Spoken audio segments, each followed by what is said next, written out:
नदी किनारे ध्यान के लिए जाते हैं तो वो देखते हैं कि एक बिच्छू बार बार नदी में गिर जाता है और फिर वो किनारे पे आता है, फिर बार बार नदी में गिर जाता है। तो महात्मा जी उस बिच्छू को उठा करके एक सुरक्षित स्थान पर छोड़ के आते हैं और वो ध्यान में बैठ जाते हैं।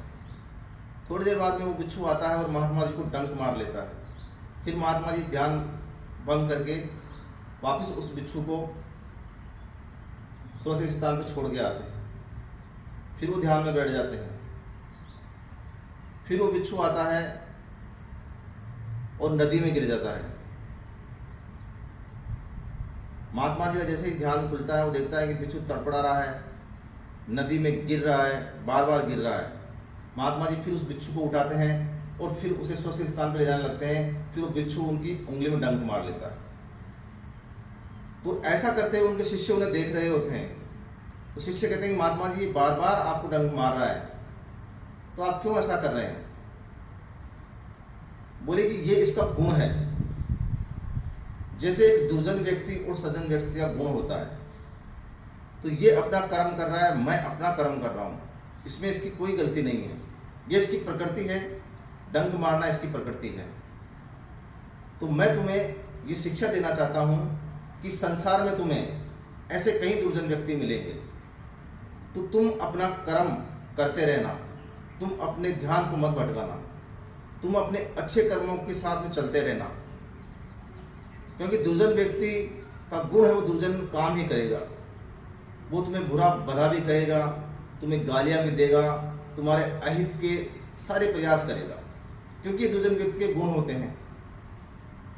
और एक सज्जन व्यक्ति के गुण क्या होते हैं ये तुम भली भांति जान गए हो।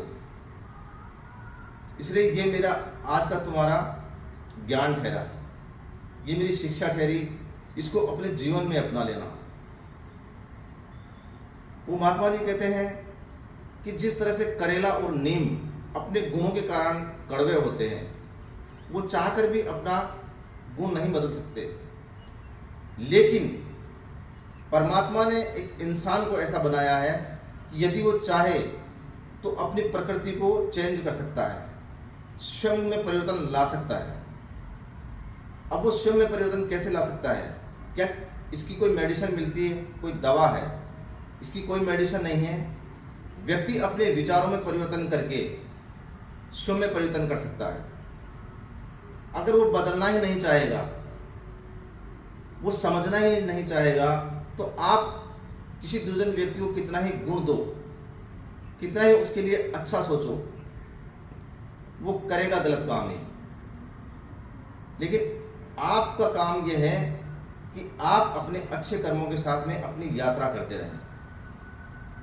आप दूसरे व्यक्ति के गुणों को देख करके उत्साहित ना हो, परेशान ना हो, क्योंकि ये दूसरे व्यक्ति के गुण होते हैं।